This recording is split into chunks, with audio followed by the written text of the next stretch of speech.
అది ఇంకా cover తీయలేదమ్మా, cover తీర్చినాక ఇస్తా. నువ్వేం కవర్ తీయక్కో, నొక్కళ్ళు నేను కొనుక్కుంటా, నాకొచ్చు కవర్ తీసుకోవడం. ఇదేందబ్బా ఇంత గట్టిగా ఉంది అసలు. ఫైనల్లీ అది ఓపెన్ అయిపోయింది, అట్లా పాడేయాలేమో.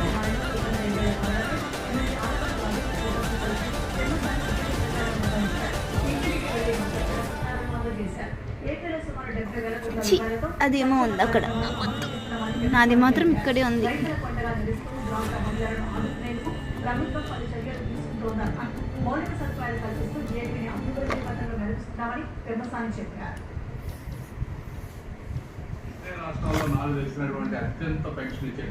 నేను వెళ్ళిపోతా, ఇక్కడ నేను ప్రశాంతంగా కొనుక్కొని ఇస్తలేరు.